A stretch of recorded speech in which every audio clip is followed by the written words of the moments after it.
We've loosely discussed people pleasing, but this week we discuss how to break free from that terrible habit of people pleasing. So, Carlie. Hello. Hey, how you doing? I'm doing pretty good today. How are you? I'm feeling real good. So we are down 2 weeks, I think, for the new year as of now. Thus far, feeling good. Things going well. Yeah, I don't have any complaints. So, and I feel like it's starting to get nicer outside a little bit. So just like in general, you know, I've been a little bit more kind of active. So like across all fronts, it feels kind of like, you know, just been kind of chill. I'm about to say, yeah, you've been dressing real cute too. So if y'all not watching the episodes, at least click on it to come look at Lexi. No, but you know what? So I was like, man, I gotta, like, if I'm always at somebody else's house all the time, it's like you just kind of be bummed out because I mean, like, throwing their pants on or I'm just whatever. So I'm trying to like make sure like I need to spend more time in my house because, you know, that just helps you keep the balance of I actually did everything I was supposed to do. Didn't hop on the Zoom meeting looking crazy. You know, I like the sun and fresh air in my spot. And I was like, all right, I just need to, you know, you need to look nice so you remember like you feel nice and all the things. So yeah, and then today was the first day in a long time. Like I looked in the mirror because I was getting ready for the podcast, and I usually put like just a light kind of foundation or something on, you know, just to kind of even it out. And I was like, oh shoot, my skin look real even today. So I was like, oh, I don't need to do that because I like, you know, seeing my freckles pop a little bit sometimes.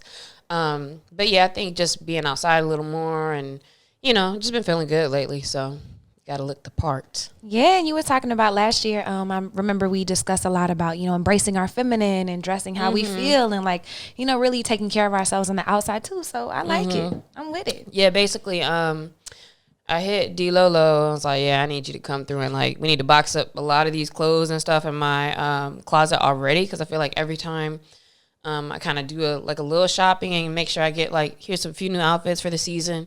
I literally like just wear that and then it's like, yeah, all right, it's time to get those out of here now. So I just started working out again 3 times a week too. So I'm gonna get about 2 more weeks in and then I need to kind of just get some more stuff too. Cause I don't know if you ever feel like this, but lately I've looked at my closet and it's like, what is in here? Man. Besides big ass like shirts. Like, I don't know what's going on. Dog, I retweeted today. It was like, yeah, so I'm going to donate some clothes. But first, I'm going to drive around for a year and keep them in my trunk. Right. And I was like, man, I have some. I got 2 trash bags in my trunk. I got some stuff in my trunk, too. There's a place downtown L.A. That my friend Will Medley told me he knows the person who works there. And I forgot. I got to figure out where it is. But he said, like, they actually work with the people and, like, give them the clothes and stuff. Aww. So I need to, like, drop stuff off because it's definitely visiting in my car, too. Man, let me know, and then that can be our shout out on the next episode. Yeah, definitely. But today, I think people pleasing is a good topic because, again, you know, we mentioned it. I think we've talked about it mostly in the form of like recognizing where we've been people pleasers or how that's a factor in other things or why you do things a certain way. So this week, I was about to say this week, we're going to focus on that topic specifically, call out some ways you may be able to identify where you're a people pleaser or if you're one in general. And then what's some ways to kind of get out of that habit? Yeah, man. It was heavy on my heart because I was listening to Will Smith's audiobook, which, by the way, 10 out of 10. Highly recommend. It's phenomenal. And he does all of the voices, so it's great. But at the end, it culminates pretty much in his journey of finding himself and how he recognized his whole life he had spent trying to make other people happy, trying to regulate their emotions, trying to do things to make them proud. And, you know, it wasn't until he really found his self-worth that he felt good. And that's not giving anything away. Trust me, there's a lot in there. But then I was reading another book completely unrelated called The Mountainous by Brianna Weiss. And she hit on people pleasing today. So I was like, man, let's talk about it. And one of the things, the thread throughout both was just reminding us, like, you really can't be all things to all people. And so often we try to do that. And so I noticed that I have some of those tendencies. And so as we go through, there's like a checklist. Think about it and be honest with yourself. You ain't got to tell nobody. And just really see where you might be putting yourself on the back burner for other people.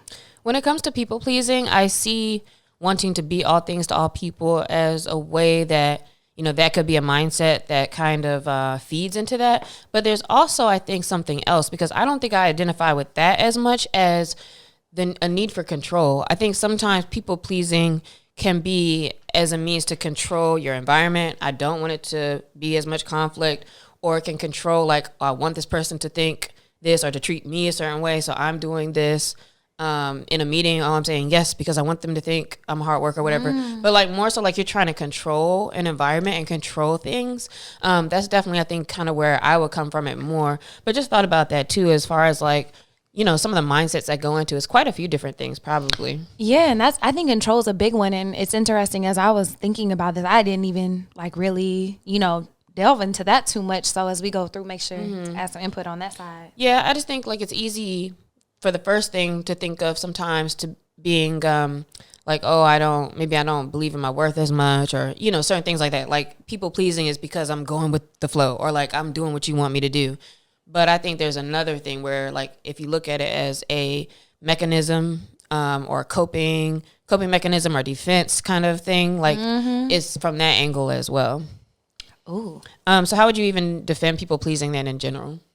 Define. I would define people pleasing like Merriam-Webster, because I looked it up, and it is. Bitch, I don't know, but this is what the dictionary said. Because in my head, real. it's like people pleasing is like doing anything to make other people happy. But the technical definition is a person who has an emotional need to please others, often at the expense of his or her or their own needs or desires. And I was like, okay. Interesting. Like an emotional need to like do that for people. Yeah, so back to kind of what we're saying, I guess, to fill whatever void, but you need to fill that with something, and maybe it comes by pleasing others. So we have 12 signs that you are a people pleaser. We'll go through them. We can maybe expand a little bit on each one, but also I want you, as you're listening, to count on your hands or write down or whatever, how many of them you feel are true for you. And at the end, Carlie and I will do that too and let you know like how many seem like they would be true for us. Do you have to have all of them to be a people pleaser, or? I don't think so, but I think if you notice a pattern, or if you notice like a majority, or if you're just heavy on one, like maybe that's an area where you do people please and you're like, oh, I can kind of pull back on that and, you know, respect my own needs and wants. I think that's kind of what it boils down to. And we'll go through some ways to get over it too. But as you're listening, just notice where you feel a little tug at your heart whenever you hear these things. Yeah, the goal of today's episode isn't to be like, you're a people pleaser, because I think we all have those tendencies for whatever reason and in whatever way. But with these kind of signs, it kind of gives you specific scenarios, kind of to Carlie's point, where you can identify like certain areas you may be more prone to be a people pleaser or not speak up for yourself in those areas. Because I noticed like the term people pleaser has a negative stigma in my head, and I'll be like, I ain't no people pleaser, but then I read some of these and I'm like, damn, maybe I am. Right. Okay, so the first sign that you are a people pleaser is that you pretend to agree with everyone. Like you have your own opinion, but you know, to keep the peace, to do whatever, you just like, yep, like I agree, or yeah, that's my opinion too. Or, man, that movie was great, even though you thought it sucked. Or whatever's going on. Or like in a meeting where they're like, oh, so Carlie, do you think that's a good plan? You're like, sure. It's a great idea, Bob.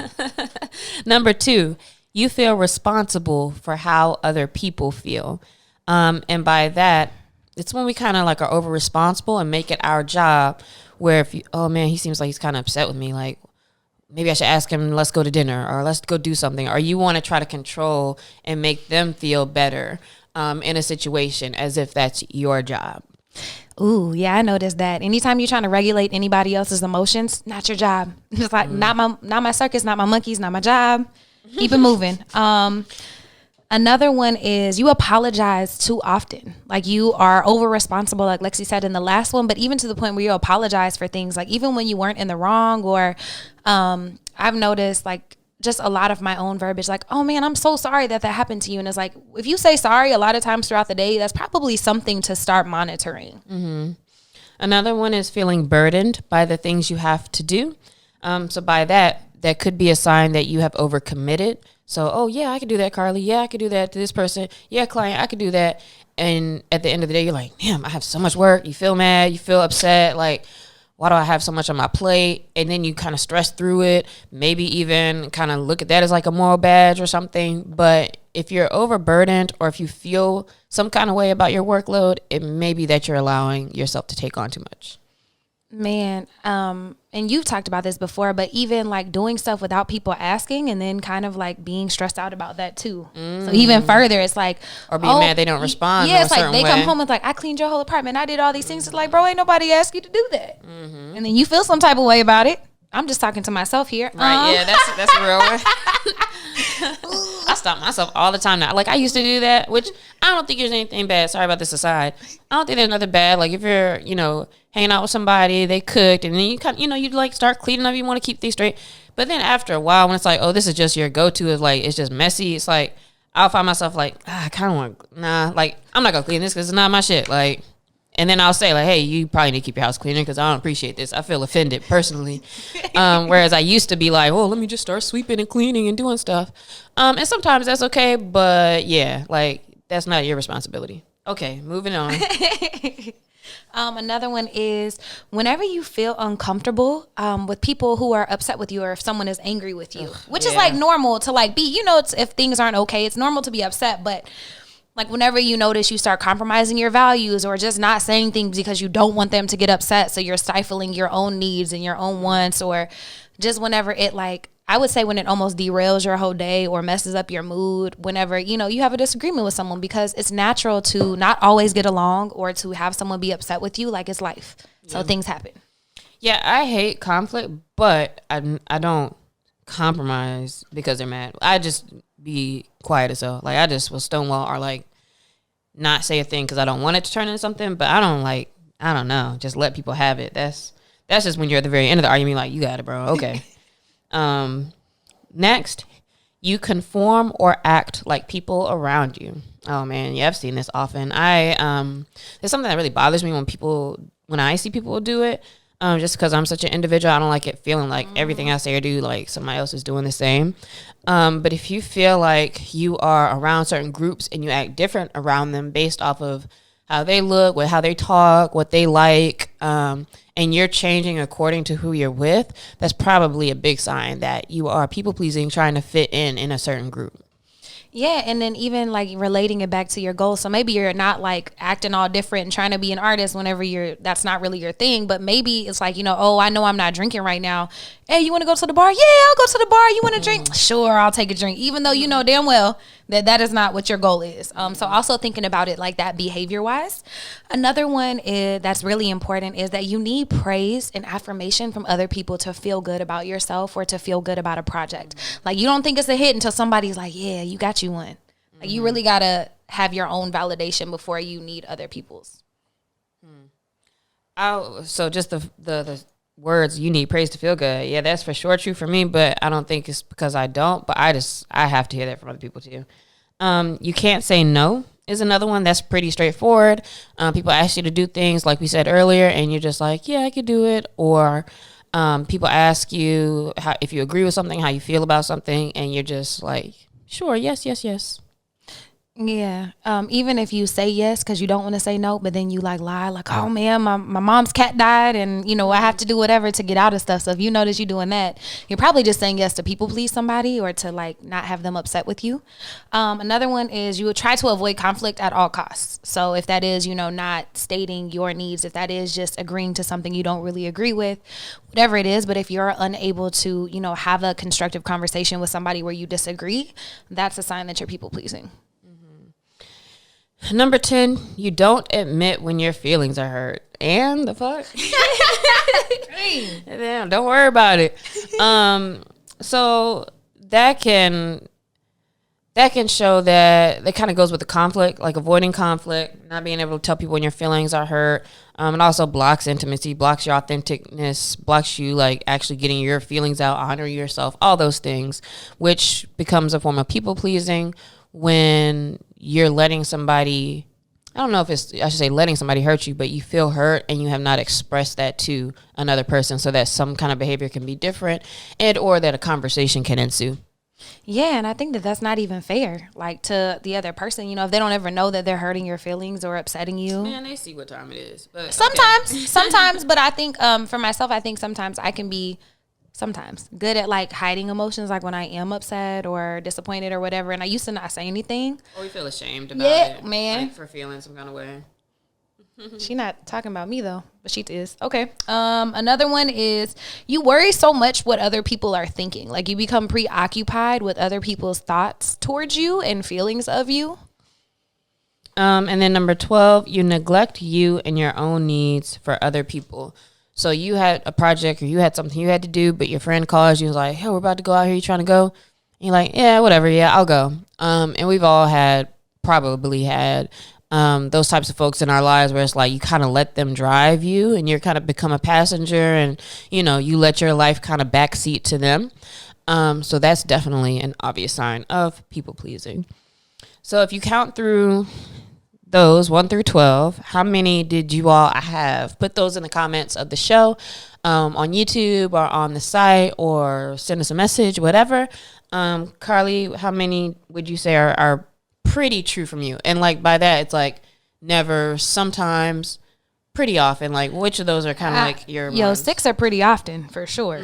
6 are pretty often, 7 sometimes. The 8th one is only with one person, you know, the special person.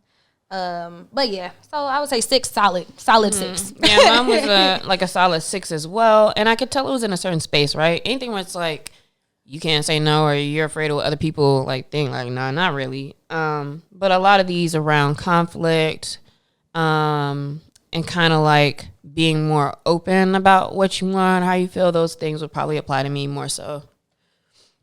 And so now that we, you know, have kind of assessed ourselves and like where we might be people pleasing, why is people pleasing such an issue? Like it sounds nice if you're making people happy. Like what's the issue? Why is it so insidious? Well, the first thing that I would think is that it kind of tears at your own confidence and your self-esteem. If you are a person who is consistently not listening to yourself and or putting other people before yourself, you know, what can that possibly say about what you believe about your worth or what you believe about yourself? I don't even think that can coexist with being like, oh yeah, I love myself, I feel great and confident, while also not being able to, you know, speak your truths or act in your truths. Absolutely. I think that it can also be a lack of authenticity in the sense that like in your relationships, if you're not sharing like who you really are, how do people ever really get to know you? And if you're not being vulnerable with them, then that's just some weak relationships because it's very superficial. It can be very broken. If you're so scared that it's going to fall apart, if y'all ever argue that you never argue, it's like, are you even having a real relationship? And so that authenticity leads to just a lot of superficial fake relationships. Mm-hmm.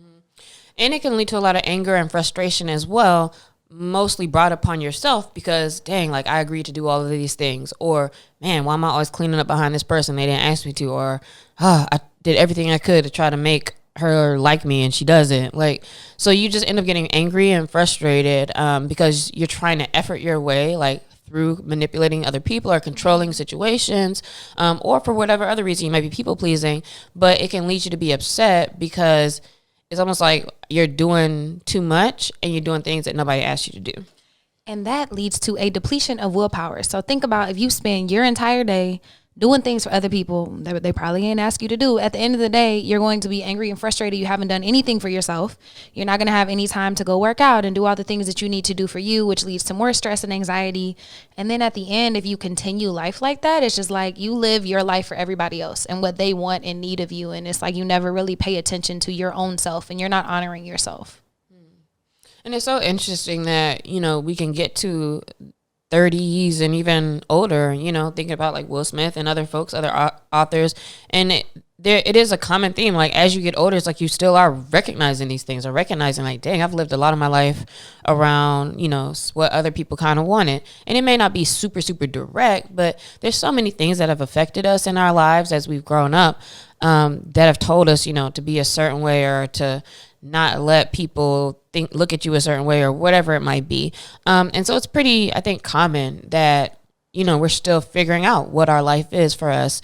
And it's an ongoing practice of kind of assessing like what you want, what do you need, and kind of making sure you're not comparing that, but like making sure you're kind of checking that list against like, is this really what I think or is this what I feel like I should be doing? Mm-hmm. And I think that's so huge. Like, in no way is this like oh, y'all suck because you're people pleasing, because bro, we just said all of ours. But also we can't beat ourselves up about that either, because a lot of these roots, you know, come from our past. Like one of the biggest roots of people pleasing is trauma. Like you grew up in a household with domestic violence, or you were parentified, like you had to take care of your caregivers, or you were abused or around that, like, you know, so you had to try to regulate people's emotions. So if originally it was a survival technique, and now it's like that might not be the best way to thrive in your life. And another side I'll say to the growing up part, because I think that is probably the like 80% piece that shapes it, but it doesn't even have to be like trauma with the big T. Because also consider, for a lot of folks, it's like, until I've been in therapy, I didn't realize like, oh, some of the things that I did miss as a child. And yet I had a great, you know, air quotes, like great family. It wasn't like anything bad going on. But there's also the ideas of, as a child, recognizing like, oh, I always get praise when I'm like bringing home a good report card. Or I always get praise when I do this. Or I grew up having a lot of chores. So I knew like, okay, I should do certain things. And then I feel, you know, not like that's the only time you feel love, but I notice where I get recognition. And so let me do these things that give me recognition. So it could be coming from spaces like that. It could be coming from your own kind of self-developed idea that, oh, if I'm not any trouble, if I'm kind of easy to work with, like, you know, I don't want to cause any extra. My parents are working 12 jobs. I just need to be, you know, let me just be chill and quiet, you know, all of those types of things, right? And how can those develop into you as an adult still feeling like, well, let me not, you know, raise my voice about what I actually think here, or well, let me be good so, you know, they don't get mad. So all of those things continue to trickle down even without that big T trauma. And thank you for pointing that out. That's a great insight. And it reminds me of the conversation we were talking about, like even racially and like even as a woman, it's like, you know, societally, the things that Black people and brown people have to be worried about that other people don't.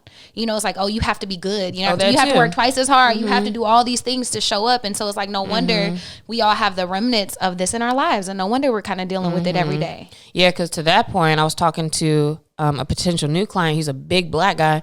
And, you know, it's like, imagine like when you're at work, you feel like, oh, I have to be extra soft spoken, or, you know, you have to portray a certain thing, or let me not come across too bossy, or as a woman, it's like, oh, now you a bitch, instead of just like, I'm being direct. So that plays a big factor as well, for sure. Just like society, and kind of the standards and the ways that, you know, people may perceive you. Absolutely. Some other roots for people pleasing are insecurity and poor self-esteem. Just that can also stem from little T and big T trauma and just different life things. But looking for that external validation to kind of confirm who you are. And if you don't have that, you feel like you're lacking, like you really just need that. But also we're trained in society, especially in America, to achieve and to always do things. So it's like, yeah, of course that happens. Oh, yeah. And then the last one, this one spoke to me because I want to help people. That's like something that I want to do. And it's like, okay, well, where's the line between altruism, where you know, are dedicating your life to service and, you know, uplifting other people and communities, and people pleasing? Like, what is that line? And through my research, it's like the motivation is in the right place, and it's great to dedicate your life, you know, to others. But it's like the actions are dependent on, like, are you taking care of yourself also? Are you making sure your cup is full and pouring back into the community? Are you making sure your needs are met? Do you even know your needs? And are you making sure that they're met while also serving? So it's like the idea of pouring from an empty cup. Is kind of how I thought about it. But I think altruism can also be a root of people pleasing. Mm-hmm. And another part of that too is, sure, it's great to want to do things for people, but are you really hiding that behind, again, manipulating and control of, you really want a certain outcome from another person or from other people, even like the love from other people, whatever it might be. So I think like really testing that motivation for that, outside of making sure like you're not like degrading yourself to try to, you know, be like this barefoot prophet for everybody. Oh yeah, it's like, would you still serve if I actually saw a whole TikTok thread about it, but it was like, you know, would you still serve and do mission trips, which that could be a whole other episode, if you couldn't post about it on social media or whatever? It's like, you know, what are the reasons you're doing the things that you're doing? Social didn't exist when I was in Eastern Europe, so cool. You know what I'm saying? When she was hanging out with the king. Mm-hmm. So just think about those. I'm sure there are many other roots, but those are some of the overarching themes that kind of inspire people pleasing and some of the roots. So now that we identify, some spaces in which we people please, why we might have kind of grown up or thought to people please in general from our personal journeys.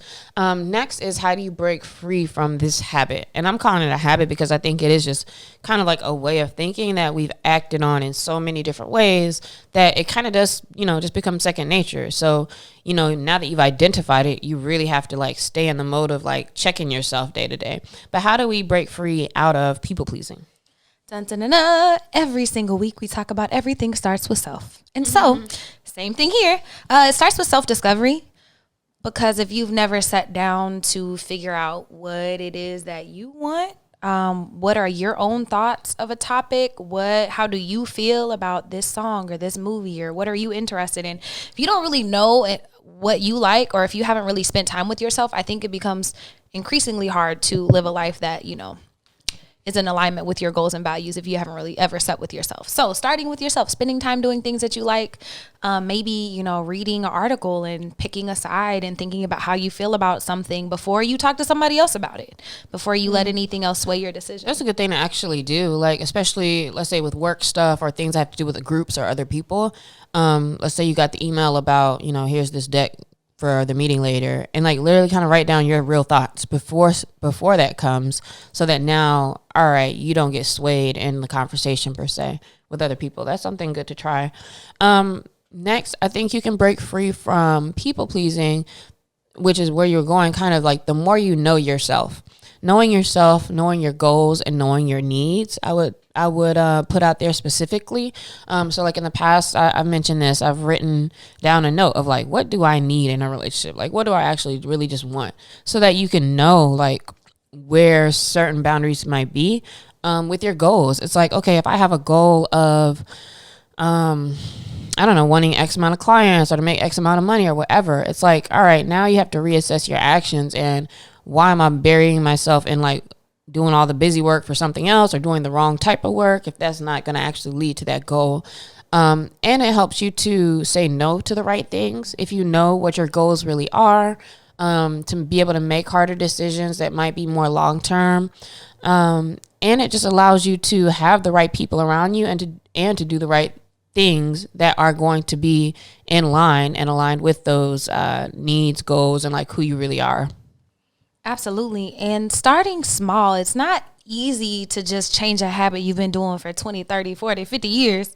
And so starting by challenging yourself to say no to something this week. Challenge yourself to express your opinion before everybody else does. Challenge yourself to maybe try to disagree with something if you actually disagree. Don't just be argumentative, because the devil does not need an advocate. Shut up. But if you actually disagree with somebody, do that. And then maybe, actually stand up for something. Like if you are in a meeting, you're like, no, I actually really like this client. And everybody else is like, nah. Maybe you say something and go against the grain and just see what it is. But, fuck y'all, I'm out. Don't quit. Don't quit. Well, unless you have a backup plan or you going to be good. But you know what I'm saying? Don't be like Lexi and Carlie. No, right. Because we not paying them bills. But start small and make sure that you fortify yourself along the way. And what I mean by that is like reminding yourself why you're doing it. Like, because it's inevitably going to be uncomfortable if you start telling people no, if they start getting upset with you, if whatever's happening, like we're not used to her speaking up this much in the meetings. Well, get used to it. And, remind yourself why, like now you know who you are, you're aligned with your goals. You can kind of talk yourself up like, look, I deserve, this much time off, or I deserve to take this much time for myself. And so just talking yourself up as you're starting to build these habits that set great boundaries for you. And I'm pretty sure we did an episode on saying no.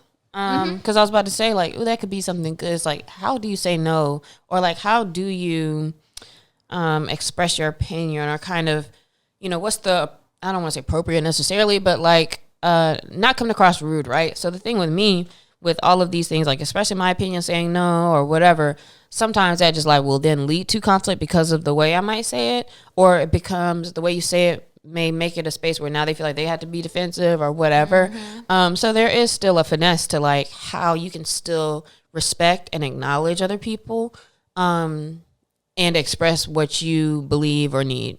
So keep that in mind as well. I'm writing that down because we definitely should do an episode on that. But I think we did do an episode on saying no. We did, but it's not the same thing as this. Okay, I think this is different. That was just like the importance of needing to say no, probably. Okay. Absolutely. Yeah, because even with that, there's like, I would look up like some prompts and things like, all right, what are some better phrases for like respectfully honoring yourself if you and somebody else doesn't see eye to eye per se. Yeah, and not saying like no disrespect, but because it's always disrespect that follows that.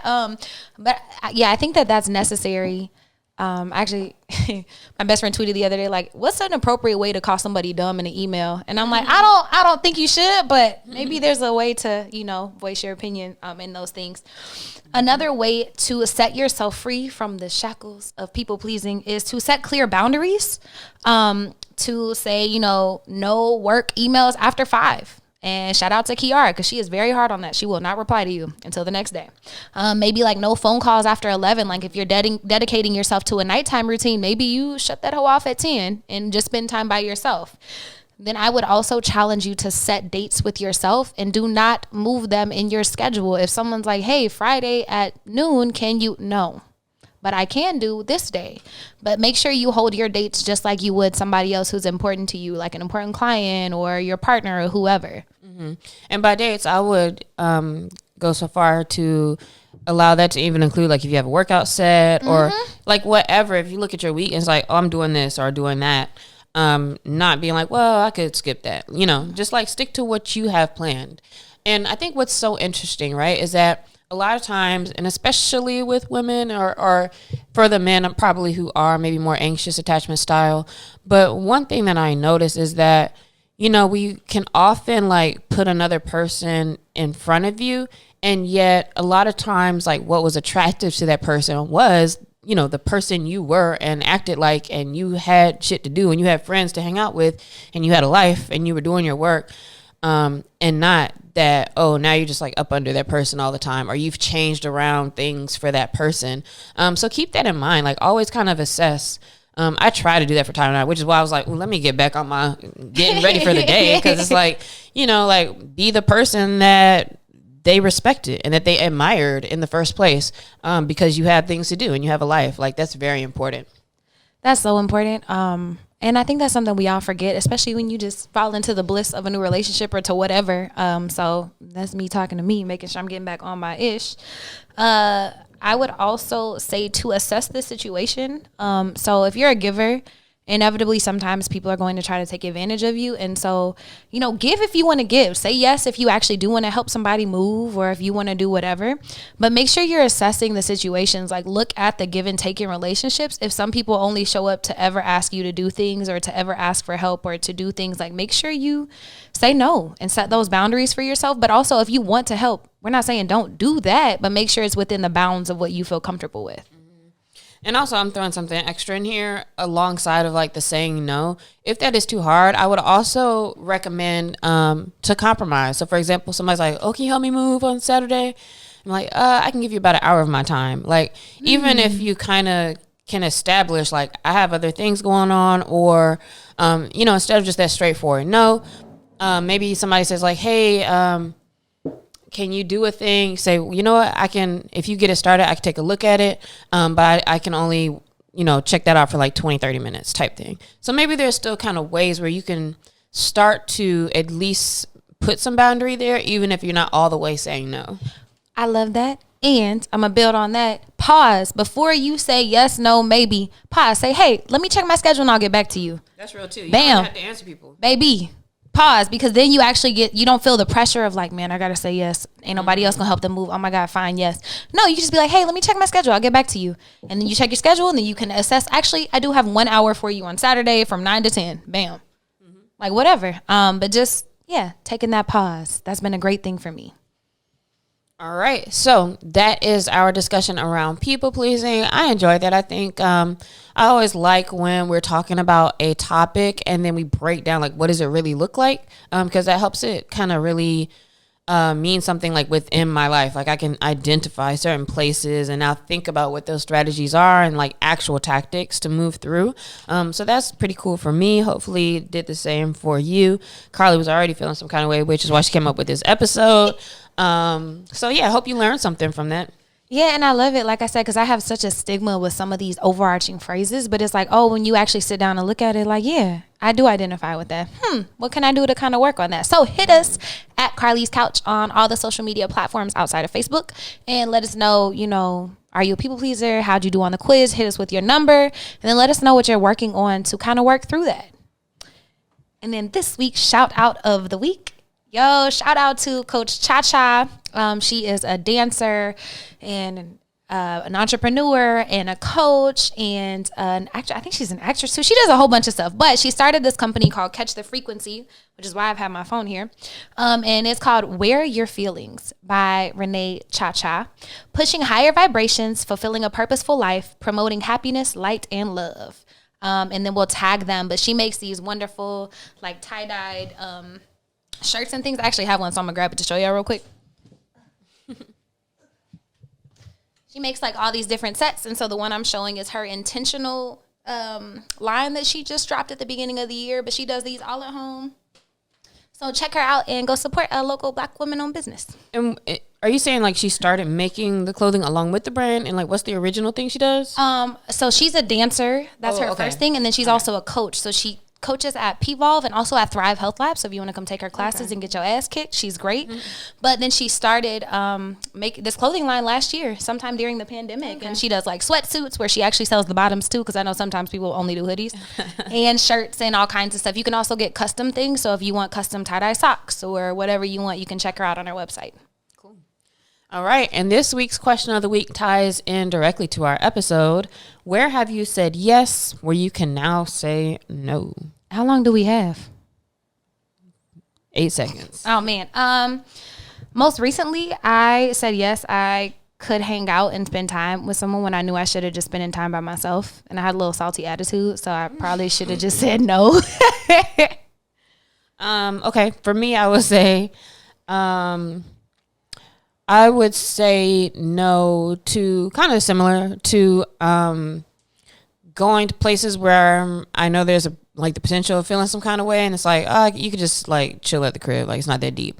And I would say no to going somewhere versus my friends can come to me.